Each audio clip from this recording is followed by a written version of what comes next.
भाजपचा देशभरात उधळणारा वारू रोखण्यासाठी विरोधकांनी इंडिया आघाडी स्थापन केली आहे। जवळपास 28 पक्षांची मोठ बांधत त्यांनी भाजपला टक्कर देण्याची तयारी सुरू केली आहे। पण आघाडी म्हणून एकी असताना काही राज्यांमध्ये मात्र काही पक्षांची तोंड विरुद्ध दिशेला आहेत। त्यातच जागा वाटपावरूनही रुसवे फुगवे जोरात सुरू आहेत। त्यामुळे इंडिया आघाडीचं काय होणार हा प्रश्न आता विचारला जातोय। पाहूयात याच संदर्भातला माझाचा स्पेशल रिपोर्ट। मोदींच्या विरोधात प्रियंकांची लढाई। खड़गे जी को नाम हमने किया है कि हर लोग पूछता है एक फेस तो चाहिए, तुम्हारा फेस कौन है, तो इसी के लिए हम प्रपोजल दिया था। जागा वाटपावरूनही आघाडीत बिघाडी।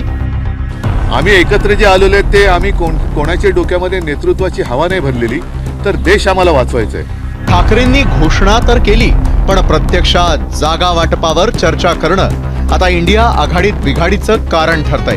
इंडिया आघाडीच्या निर्णय प्रक्रियेमध्ये आपली भूमिका मोठ्या भावाची असली पाहिजे याची काळजी काँग्रेसनं नेहमीच घेतली आहे। मात्र याच काँग्रेस पक्षाची अनेक राज्यात इंडिया आघाडीच्या घटक पक्षांशीच थेट लढत असते। पश्चिम बंगाल तृणमूल काँग्रेस विरुद्ध काँग्रेस, दिल्ली आप विरुद्ध काँग्रेस, उत्तर प्रदेश समाजवादी पक्ष विरुद्ध काँग्रेस, पंजाब आप विरुद्ध काँग्रेस, केरळ सीपीआय विरुद्ध काँग्रेस।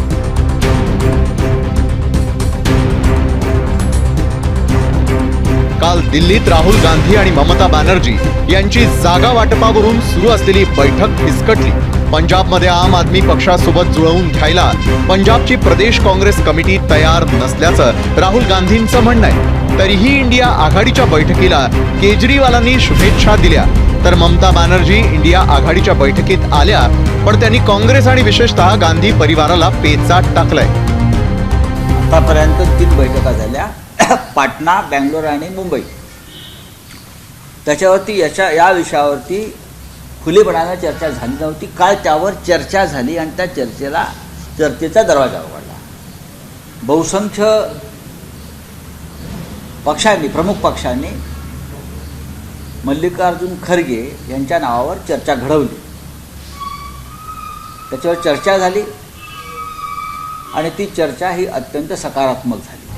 ममता बॅनर्जींनी एक दलित चेहरा म्हणून मल्लिकार्जुन खरगे यांच्या नावावर शिक्कामोर्तब व्हावं यासाठी पुढाकार घेतला, तर प्रियंका गांधींनी वाराणसीमध्ये नरेंद्र मोदींच्या विरोधात निवडणूक लढवावी अशी ही सूचना केली।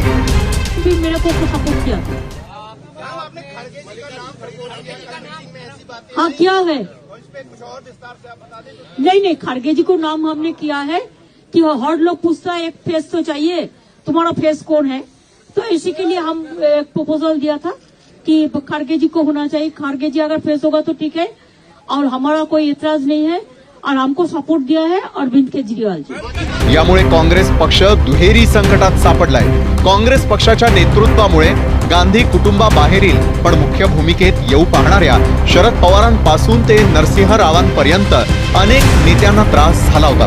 त्याच पक्षाला आता गांधी कुटुंबाबाहेरील मल्लिकार्जुन खरगेंना थेट इंडिया आघाडीचं नेतृत्व द्या असं सांगणं म्हणजेच ममतांनी दिलेला चेकमेट आहे का असा प्रश्न आहे।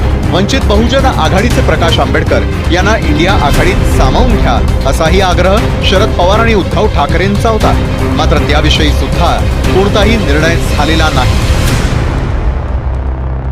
जागा वाटपाचा अजेंडा डोळ्यासमोर ठेवून दिल्लीत बैठक घेणाऱ्या इंडिया आघाडीला आपली चर्चा पुन्हा एकदा कॉमन मिनिमम प्रोग्रामवर आणावी लागली आहे। 31 डिसेंबरपर्यंत जागा वाटप नक्की होईल अशी बातमी आज सामनात छापून आली होती। शरद पवारांची राष्ट्रवादी काँग्रेस, उद्धव बाळासाहेब ठाकरे यांची शिवसेना, दोघांची इच्छा इंडिया आघाडीचं जागा वाटप लवकरात लवकर व्हावं अशीच आहे। पण दैनिक सामनात छापून आलेली बातमी ही खरोखरच खरी भविष्यवाणी ठरणार की केवळ इच्छाच राहणार हे 31 डिसेंबरपर्यंत आपल्याला कळेलच। सोमेश कोलगे, एबीपी माझा, नवी दिल्ली। डोळे बघा नीट।